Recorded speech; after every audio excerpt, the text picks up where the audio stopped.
Um seminário discute os rumos da pesquisa genética e sua influência no tratamento de doenças. Se a aplicação generalizada das informações do genoma humano ainda está longe de acontecer, a medicina já deu passos importantes para a cura e prevenção de problemas hereditários.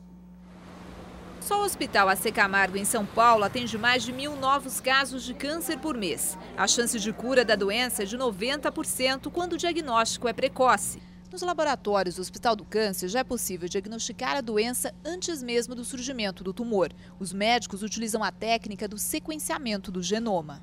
O DNA é um conjunto de 3 bilhões de letrinhas, que se fossem um catálogo telefônico, teriam a altura de um prédio de 50 andares.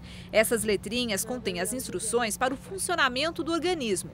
Ao identificar o DNA da célula, o exame de sequenciamento genético prevê o futuro. O DNA é coletado e a gente faz uma análise identificando mutação. Uma mamografia que seria indicada aos 50 anos para uma paciente que não tem histórico familiar começa a ser feita aos 25. E com isso, a detecção do tumor no seu estágio inicial é feita e com isso a gente consegue trazer e aumentar a sobrevida dramaticamente para essa paciente. Mas a identificação do genoma não está disponível na rede pública. Custa cerca de R$30 mil. Em São Paulo, para participar de um simpósio da USP sobre pesquisas médicas, o americano Eric Green, diretor do Instituto do Genoma Humano nos Estados Unidos, explicou que todas as doenças têm um componente genético. Ele acredita que nos próximos 5 anos, os custos da técnica de identificação do genoma caiam e grande parte da população mundial possa se beneficiar com tratamentos mais rápidos e eficientes. Bem, para falar sobre o uso do genoma na rotina médica para prever doenças e também como as novas tecnologias nessa área vão influenciar no futuro da medicina, nós convidamos o Dr. José Eduardo Krieger, diretor do Laboratório de Genética e Cardiologia Molecular do INCOR, do Hospital das Clínicas de São Paulo. Boa noite, Dr. Krieger. Boa noite. Vou começar pelo finalzinho dessa entrevista. E quer dizer que toda doença tem um componente genético? Tem. A gente está acostumado a pensar na genética mais naquelas doenças que um único defeito explica a doença toda. Mas, na realidade, se você for imaginar, por exemplo, a hipertensão arterial, a diabetes, essas doenças, várias das doenças neurológicas, psiquiátricas, todas elas têm e têm um complicador, porque elas dependem muito provavelmente de vários defeitos genéticos ocorrendo simultaneamente e sendo modulados ou influenciados por os mais diversos fatores ambientais. Essa é a grande dificuldade que nós temos, entender essa equação múltipla, tanto do ponto de vista genético quanto do ponto de vista ambiental. Então, hoje, o que já é possível fazer a partir do sequenciamento genético, embora a gente tenha visto também na reportagem que ele não está disponível na rede pública, mas acredito que algumas pessoas já tenham acesso a ele por meio de medicina na área particular.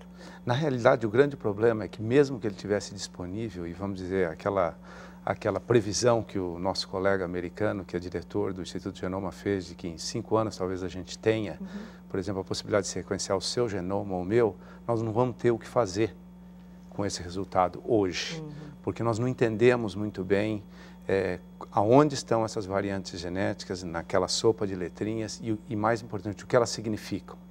Isso não significa que nós não fizemos avanços muito grandes nos últimos 10 anos. Então, já conforme foi mencionado pela pesquisa no Hospital do Câncer, existem vários também exemplos na área cardiovascular e principalmente para as doenças monogenéticas, essas que dependem de um único defeito e que explicam em grande parte a doença, isso a gente já conhece. O caminho já está mais curto. Então, por exemplo, hoje já é possível começar a se pensar em termos de pesquisa ou num ambiente, vamos dizer assim, semi-laboratorial. Vocês sabem que a Faculdade de Medicina, hoje a Faculdade de Medicina da USP, está envolvida junto com a cidade de São Paulo num projeto e que envolve também outros centros médicos importantes na assistência integral, sendo responsável pela assistência integral. Em outras palavras, nós que antes só estávamos no Hospital das Clínicas, um hospital terciário, quaternário, ou seja, ultra especializado, hoje já temos frentes de trabalho que envolvem a atenção primária, depois o que nós chamamos de atenção secundária, onde é um nível de complexidade um pouco maior, até a terciária, quaternária, que era tipicamente as nossas ações. Bom, a gente já começa a imaginar componentes daquilo que será o futuro. Então, para onde que uma das grandes áreas onde a medicina deve se desenvolver? Aquela chamada medicina preditiva. Então, o que significa isso? Por exemplo, hoje se eu pegar um grupo de pacientes que tem doença cardiovascular, coronariopatia, não é difícil eu pegar alguns ingredientes que nós todos sabemos, se a pessoa fuma, se ela tem o colesterol elevado, isso e aquilo, se ela é obesa, não faz exercício. Externas. Exato. Em geral, de fato, esse grupo de pacientes que já tem a doença, ele possui todos esses chamados fatores de risco. Uhum.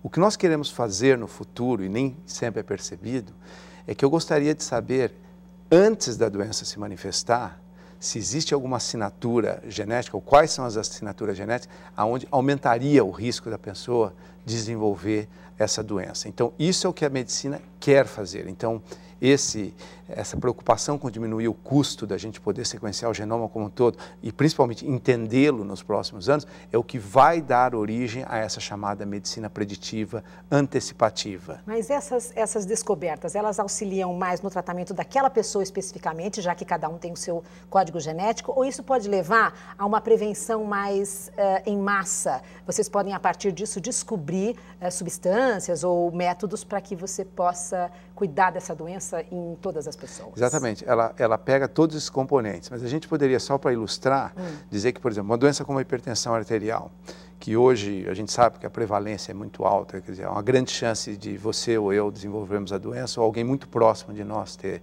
essa doença, de tão comum que ela é. Quer dizer, então, existem várias coisas que a gente gostaria de saber. Primeiro, quem é que vai ter a doença? Essa é uma pergunta. E eu gostaria de saber, numa fase precoce, onde eventualmente eu poderia mudar o curso dessa doença. Isso um dia vai ser possível?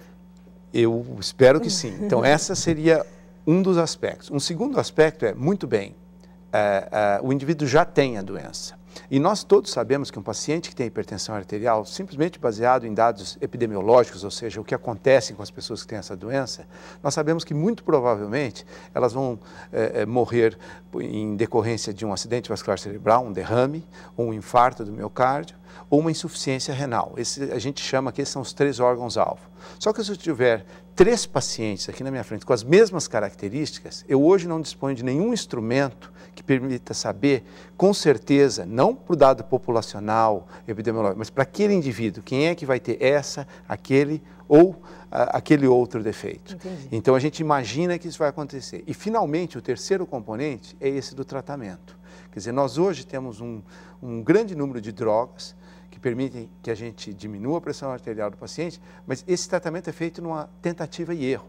Quer dizer, seria muito interessante que se eu pudesse ter assistência de marcadores moleculares, biomarcadores e até mesmo marcadores genéticos, que eu pudesse com certeza, que eu não tenho hoje, saber quem é que vai responder para a droga A, B, C ou D e assim por diante. Olha, material de estudo vocês têm bastante pela frente aí, desafios não vão faltar. Agora, só para a gente encerrar a nossa entrevista, doutor, o senhor poderia dizer para a gente quais são as coisas que já chegaram à população por conta do sequenciamento genético? Coisas simples que já estariam aí no cotidiano das pessoas? Então, algumas foram mencionadas e as mais comuns aparecem na área de câncer, tanto para o diagnóstico como para a decisão de que droga utilizar, que essa droga vai funcionar nessa situação ou não vai.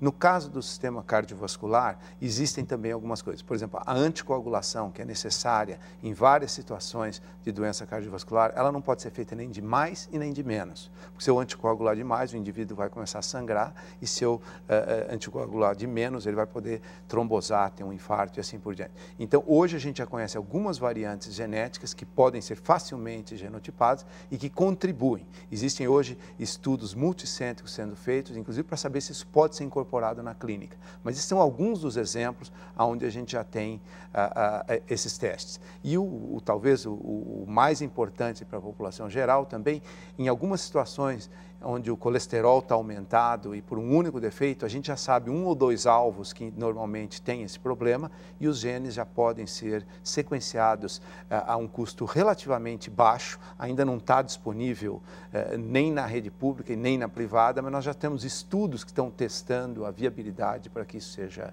incorporado à medicina. Doutor Krieger, queria agradecer bastante a sua presença aqui no Jornal da Cultura. Ótima nossa conversa, um bom fim de semana e até uma próxima oportunidade. Muito obrigado. Até logo.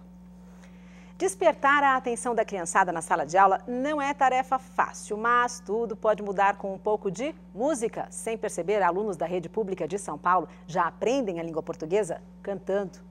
E vocês vão aprender agora. A língua portuguesa não costuma ser a matéria preferida dos alunos. Não gosto muito não, eu acho meio chato. Eu erro muito na língua portuguesa, as palavras principalmente. Mas isso pode mudar.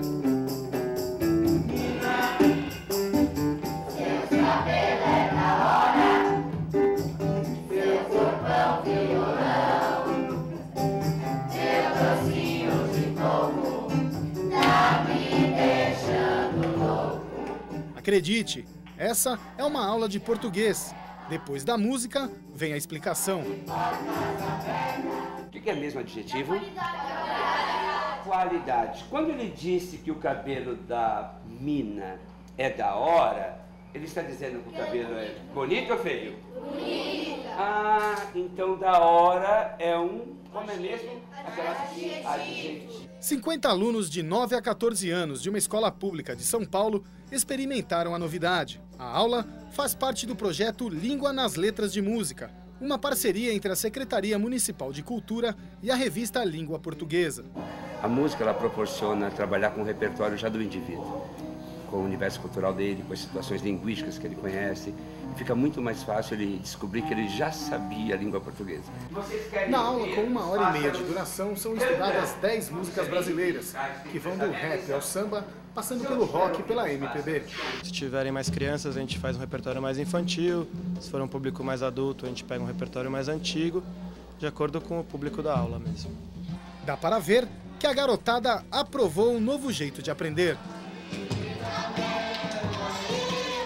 Eles cantavam e interpretavam as palavras, assim, algumas palavras que a gente não entendia. Foi muito legal. Mais fácil aprender assim ou na sala de aula? Assim, porque a música fica na sua cabeça e que você aprendeu também. Agora eu acho que eu vou melhorar bem. As aulas vão até novembro em 4 bibliotecas públicas da periferia. Mais informações no site www.cultura.prefeitura.sp.gov.br. Tchau, cultura! A partir de hoje está mais fácil trazer bens pessoais do exterior sem pagar impostos. As novas regras para bagagem foram aprovadas no começo de agosto, mas entraram em vigor só agora. Tudo ficou mais simples para o brasileiro na hora de passar pela alfândega do aeroporto na volta da Europa ou dos Estados Unidos, por exemplo. Ele pode ficar despreocupado ao mostrar a máquina fotográfica, o relógio de pulso, joias e telefone celular comprados no exterior. Só precisa mostrar que está usando os objetos, já retirados da embalagem, e dizer que são artigos pessoais para não pagar imposto. O mesmo acontece com roupas, produtos de higiene, de beleza, bateria, carrinhos de bebê, cadeiras de rodas e andadores. Mas atenção, filmadoras e computadores estão fora da lista dos isentos e pagam imposto. O turista pode trazer também produtos novos, como GPS e DVD para carros, desde que limitados a 3 unidades e não ultrapassem o limite de $500. O valor que exceder esse limite será taxado em 50%. Veja a seguir, lei antifumo altera hábitos dos fumantes em São Paulo.